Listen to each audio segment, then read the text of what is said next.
ایک بزرگ ہے، ان کا نام ہے حضرت ہاشم رحمۃ اللہ علیہ۔ وہ کہتے ہیں کہ میں سفر میں تھا تو میں ایک خیمے میں اترا، مجھے بھوک لگی ہوئی تھی۔ اس خیمے میں ایک عورت بیٹھی ہوئی تھی۔ میں نے کہا کہ بہن بھوک لگی ہے، کیا کھانا مل جائے گا؟ کہنے لگی کہ میں مسافروں کے لیے کھانا پکانے بیٹھی ہوں، جا اپنا راستہ پکڑ۔ کہنے لگے کہ بھوک ایسی تھی کہ میں اٹھ نہ سکا، میں نے سوچا کہ یہیں آج کا دن ٹھہر جائے۔ اتنے میں اس عورت کا شوہر آ گیا، اس نے مجھے کہا خوش آمدید، آپ کون ہیں؟ کہا کہ میں مسافر ہوں، کیا آپ نے کھانا کھایا؟ میں نے کہا کہ نہیں، میں نے کھانا نہیں کھایا۔ تو اس عورت کے شوہر نے پوچھا کیوں؟ تو بزرگ نے فرمایا کہ میں نے مانگا تھا لیکن ملا نہیں۔ تو شوہر اپنی بیوی کے پاس گیا اور کہا کہ ظالم، تو نے اسے کھانا ہی نہ کھلایا۔ اس نے کہا میں مسافروں کے لیے بیٹھی ہوں، مسافروں کو کھلا کھلا کر اپنا گھر خالی کر لوں۔ ایسی بد اخلاقی میں شوہر نے بیوی سے کوئی بدتمیزی نہیں کی، کہا کہ اللہ تبارک و تعالیٰ تجھے ہدایت دے۔ پھر اس کے شوہر نے اپنی بیوی سے کہا کہ ٹھیک ہے، آپ اپنا گھر بھر لے، جتنا مرضی چاہو اپنا گھر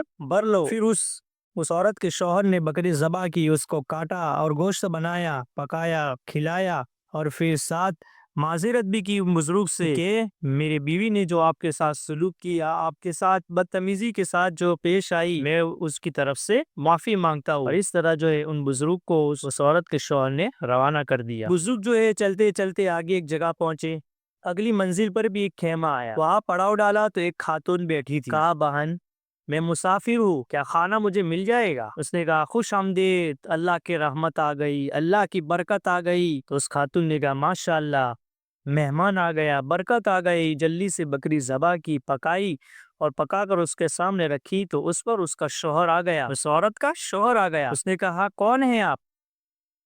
کہا کہ میں مہمان ہوں۔ پھر فرمایا کہ یہ انگوٹھی کہاں سے لی آپ نے؟ تو ان بزرگ نے فرمایا کہ آپ کی بیگم نے مجھے ہدیے کے طور پر دی۔ تو اس نے اپنی بیگم پر چڑھائی کر دی، وہ اپنی بیگم پر غصے ہو گیا اور کہا تجھے شرم نہیں آتی؟ مہمانوں کو کھلا کر میرا گھر خالی کر دے گی، ہمیں تنگحال کر دے گی۔ تو بزرگ نے جب ان کی بات کو سنا تو ان کی ہنسی نکل گئی، وہ ہنسنے لگے، زور سے کہا لگایا۔ تو وہ کہنے لگا آپ کیوں ہنستے ہو؟ کہنے لگا کہ پیچھے اس کا الٹا دیکھا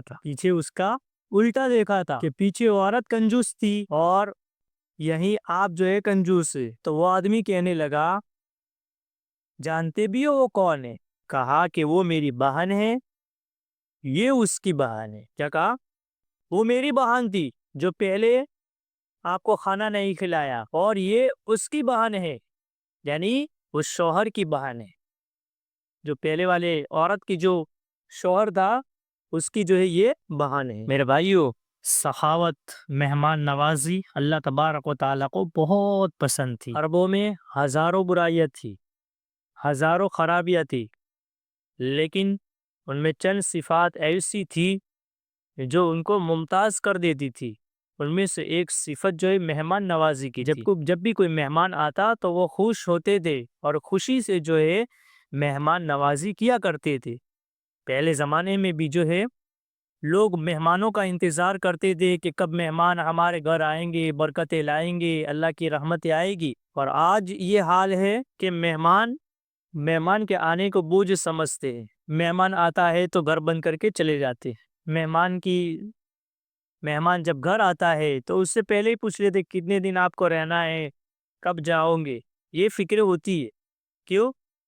کیونکہ آج ہماری زندگیوں سے دین نکل گیا۔ مہمان نوازی کیسے کرنا ہے وہ ہمارے دین نے ہمیں سکھایا ہے، ہمارے مذہب نے ہمیں سکھایا ہے۔ اس لیے میرے بھائیو، مہمان نوازی یہ بھی دین ہے، اور اللہ تبارک و تعالی جو مہمان نوازی کرتا ہے، مہمانوں سے خوش ہوتا ہے، اچھے اخلاق سے پیش آتا ہے، تو اللہ تبارک و تعالیٰ اس کے گھر میں رحمتیں بھیجتے ہیں، برکتوں کے اللہ تبارک و تعالیٰ دروازے کھول دیتے ہیں۔ اس لیے میرے بھائیو، جب بھی ہمارے گھر کوئی مہمان آئے تو ہم منہ نہ بناوے۔ خاص طور پر میرا یہ میسج یہ نصیحت ہماری دینی ماں اور بہنوں کے لیے ہے کہ وہ مہمانوں سے نفرت نہ کرے، منہ نہ چڑھاوے، بلکہ مہمان اگر آ جائے تو خوش اسلوبی سے ان کے ساتھ پیش آئے، اچھی طرح مہمان نوازی کرے۔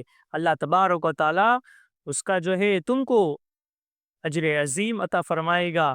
اللہ تبارک و تعالیٰ برکتوں کے دروازے کھولے گا، اللہ تبارک و تعالیٰ رحمت عطا فرمائے گا، برکت عطا فرمائے گا۔ اللہ تبارک و تعالیٰ ہمیں اس پر عمل کرنے کی توفیق عطا فرمائے۔